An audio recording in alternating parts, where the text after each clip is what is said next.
My wife cheated, then abandoned me to be with her affair partner. I, 47 male, have a comfortable and fulfilling life. I have a job I truly enjoy. I live in a nice suburb and am blessed with 3 wonderful children, 8 male, 6 female, 4 female, and a lovely wife, Emily, 45. I've always felt Emily and I were an ideal match. However, a recent email I received has deeply unsettled me and planted a seed of doubt in my mind. Emily lived in the UK between 2010 and 2015, during which time she pursued a PhD. Because she lived there so long, she developed many close friendships and has made it a point to return every couple of years to maintain those ties. This past August, she traveled to the UK for 3 weeks to attend the wedding of one of her close friends. After some consideration, we agreed that it would be best for me and the children to remain at home, as I could not take that much time away from work, and the children were unlikely to find much enjoyment in such an event. Emily departed, returned as expected, and life returned to normal for us. Last week I received an email on my work email address. It was supposedly from the wife of Emily's friend. I'll call him Jake, 44 male. According to this woman, she has a very strong reason to suspect that Jake and Emily engaged in an affair. She listed off her suspicions, noting Jake had picked Emily up from the airport, spent considerable time at her hotel, and how the two of them frequently went out to dinner alone. She even included pictures of my wife's earrings that she said she found in Jake's pockets when she was doing the laundry and pictures of a lipstick stain on his shirt. The color is one I recognize as something Emily often wears. There is some other evidence she listed off. For the sake of conciseness, I will not include them here. All this was a lot to absorb, and for a while I thought it was some sort of joke, so I tried my best to ignore it, but it kept coming back into my mind. I remember that before her trip, my wife would talk to all her friends there. I don't know if this email is influencing my memory, but I think she probably spoke with Jake the most. Additionally, I know Emily never liked Jake's wife, though I can't say why. I've never pried into Emily's phone or social media accounts before, but I feel very tempted to now. However, I know I'd feel terrible if I looked and found nothing. Also, if I start acting suspicious, wouldn't she just delete everything out of fear of being found out? I am unsure of how to move forward and would welcome any guidance on handling this. The best I can currently come up with is asking to see her phone immediately after confronting her about it, so as to not give her no time to delete anything, though part of me thinks this would upset her and potentially not even show anything. Edit, I forgot to include, my wife no longer has these earrings. She wasn't wearing them when she returned. When I asked, she said she lost them. Update 10 days later. A few hours after sharing my first post, I confronted Emily. She confirmed my fears. She claims she's in love with Jake and can't live a lie any longer. She still claims to love me and the kids, but says she can't stay with us any longer. According to her, she was waiting for a better time to tell me and the children. Apparently, this has been going on since March, with Jake flying out here occasionally, and Emily secretly meeting him. We're getting divorced. Emily is moving to the UK soon. She confirmed that in August, in addition to the wedding, she attended a job interview, and she's set to start around the new year. She's already applied for a British visa. She plans to live with Jake once she moves. As for custody, Emily is voluntarily surrendering her chance of full custody. She doesn't want to uproot the kids, so they'll stay here in Canada with me. There's a part of me that appreciates that decision, but there's also the part that is astonished at how easily she's walking away. She wants to pay child support, but I'd rather raise my children without her financial influence. That said, the court will likely insist on support, regardless of my feelings. Emily is also seeking structured visitation rights, which, given the circumstances, will likely be granted. Based on what I've been told, the court generally leans toward arrangements that allow both parents to maintain relationships with the children, even when one is relocating to a different country. The lawyers are still working out the details, but it seems she'll have visitation during school breaks and holidays, with the possibility of virtual calls in between.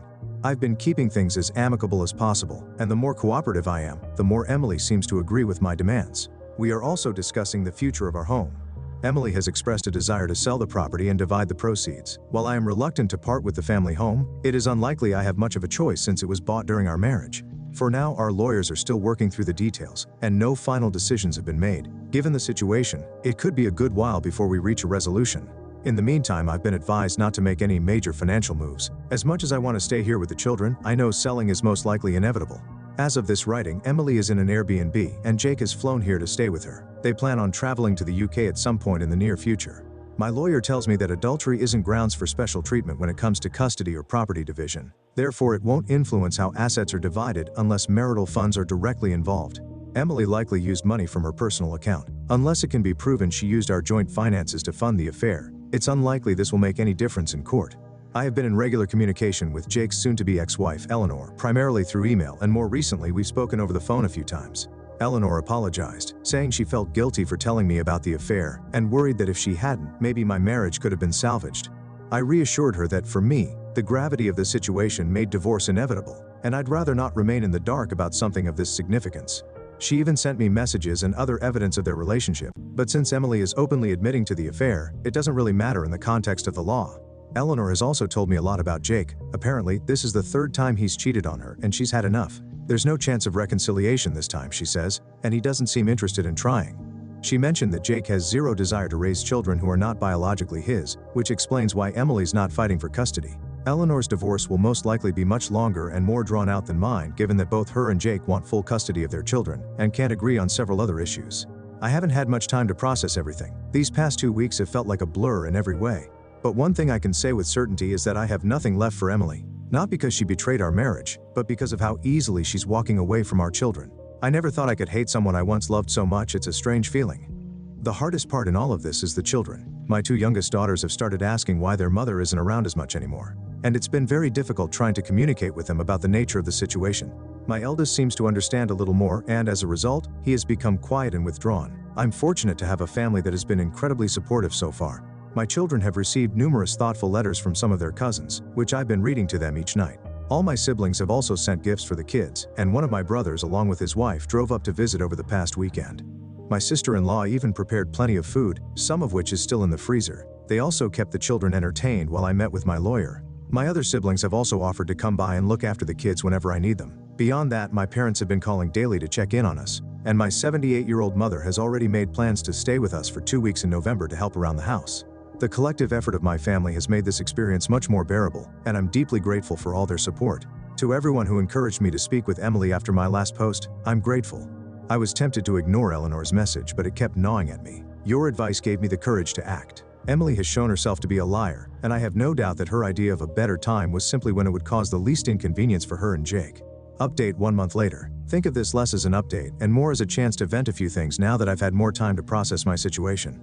I know that Emily often traveled back and forth to the UK during our marriage. She claims her affair with Jake only began in March 2024, but I'm convinced she's lying.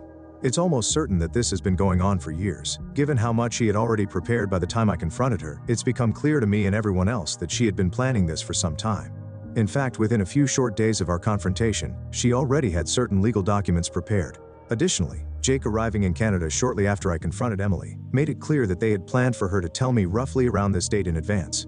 It makes sense that Emily was well prepared and was just waiting for things to be better lined up for herself. After all, she'd long since applied for her visa, secured a job, secretly appraised her car, our family car, though it was under her name, and sent personal items with Jake to the UK during his secret visits, all right under my oblivious nose. I have a feeling I'm only scratching the surface and have no real idea of how far this actually goes, not that Emily would ever tell me its depth. In addition to all of this, Emily had already been in touch with her lawyer long before I confronted her. Taking all this into account, it's hard not to wonder if she secured her job even earlier than she let on, perhaps to make her actions seem less calculated. 2 of Emily's friends have since reached out to express shock and disappointment by her actions. One of them, Janet, mentioned that according to another friend, Emily had been consulting her divorce lawyer as far back as late August or early September, and this other friend also confirmed my suspicion that Emily had been sending some of her belongings to the UK during Jake's visits. I've been losing sleep, replaying the past few months in my mind, maybe driving myself a little crazy, but certain things stand out. For example, when Emily went to the UK in August for the wedding, she was carrying 3 fully loaded suitcases. She told me that they were filled with presents for her friends, and I didn't question it, even though it seemed a bit excessive at the time. When I picked her up from the airport after her trip, I noticed the bags were suspiciously light. I can assume that in addition to the job interview she claimed to attend, she transported a bunch of her personal items to the UK, which would explain why, since her return, she seemed to have been wearing a smaller selection of her clothing. Despite this, I was somehow blindsided, and I completely blame myself. Looking back, I can see there were signs I ignored, and I guess I didn't think Emily was capable of this sort of thing. A part of me wonders if this outcome could have been avoided entirely had I been more assertive and vigilant in the past. The worst part of all is that my children are now dealing with the consequences of my ignorance and stupidity. While I twiddled my thumbs, my wife had essentially started a new life. Most people in my life now know about my separation from Emily. I've stopped wearing my wedding band, and I've explained the situation to friends and colleagues who noticed its absence. One of my close friends and many others who reached out privately on Reddit have suggested I get DNA tests for the children, given Emily's travel patterns and tendency to lie.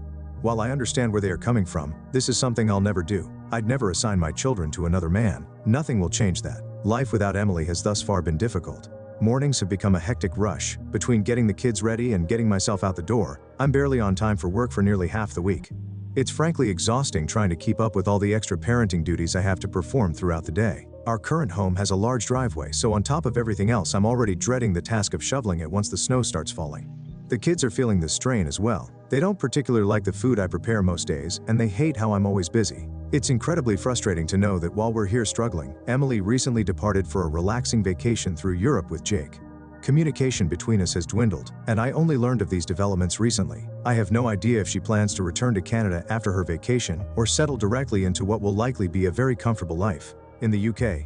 On a more positive note, I was able to get the kids to see their doctor recently. She gave me a bunch of useful resources and advice. She placed an emphasis on how time and clear communication were the most important factors for their adjustment.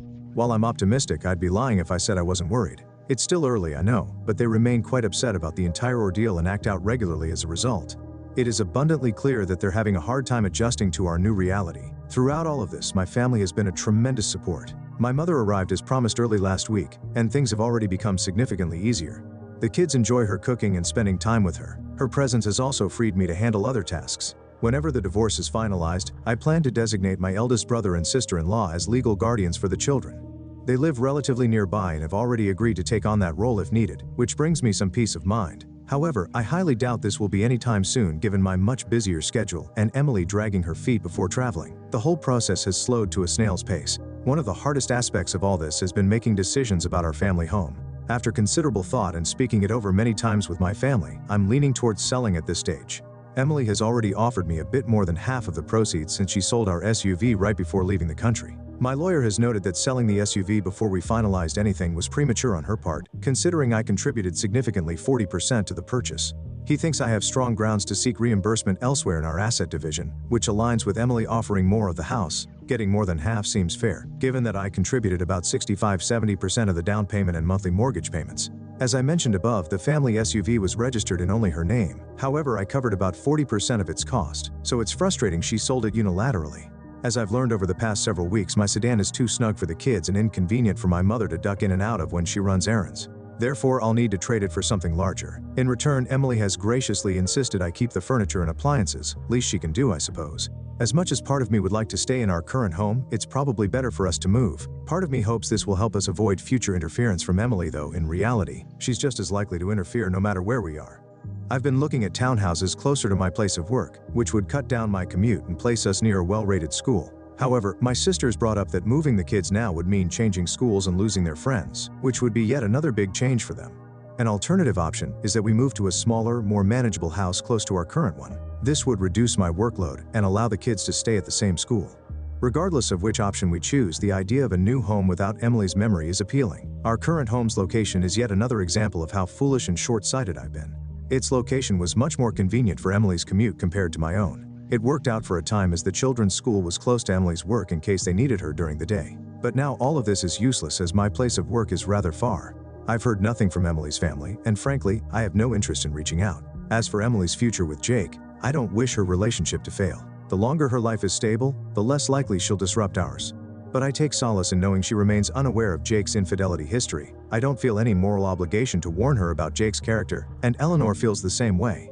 I've made a point to check in on Eleanor regularly. She doesn't have the same family support I do. Her immediate family is charmed by Jake's ample wealth and believes that she should do whatever it takes to keep him, even though it is clear that neither he nor Eleanor wants reconciliation. New update 1 month later. Hello. The main purpose of this post is to clarify a few things that have come up in my personal messages. I appreciate the concern and will use this opportunity to address many of these points at once. First, I'm still very much adjusting. I've accepted the situation, though I still feel bitter about it now and then. I'm adapting, and while some days are worse than others, I'm managing. All in all, my situation doesn't feel as overwhelming anymore. The kids are still adjusting. They're resilient, but they've been dealing with a lot. I'm considering enrolling them in a program designed to support children of divorced parents. I just need to find the time to properly research it once my work calms down a bit. On the topic of household dynamics, some people who have been messaging me seem to think that Emily was overburdened with chores, and that somehow justified her decisions. To remove any misunderstandings, before everything fell apart, the split on household chores hovered around 60/40, with her handling the larger portion. In contrast, living expenses were covered roughly 75% by me and 25% by her. Not to mention, Emily took far more solo vacations than I did, and I guess we all now know how those went. Also, yes, I know how to cook. I've always been a health-conscious person, which meant the kids often preferred the way Emily prepared meals. Despite the many private messages suggesting otherwise, I still have no intention of DNA testing my children. Emily has settled into an apartment owned by Jake. I'm not sure if I mentioned this before, but apparently Jake owns an apartment in the city to avoid commuting during the week. According to Eleanor, he'd stay there and go back to his house on weekends to be with her and the children. Since his most recent affair has come to light, he's been living there full-time and only comes to the house to see his children. Eleanor also mentioned the apartment is the same place where he carried out his previous affairs, which is fitting, I guess. In other news, I finally replaced my sedan with a larger car. I spent much more than I probably should have, but it's been one of the few things bringing me joy lately. Lastly, many people have been messaging me to suggest that I have some sort of moral obligation to warn Emily about Jake's previous infidelity and the chance he may cheat on her. I don't think this is my responsibility. Maybe Emily already knows and just doesn't care.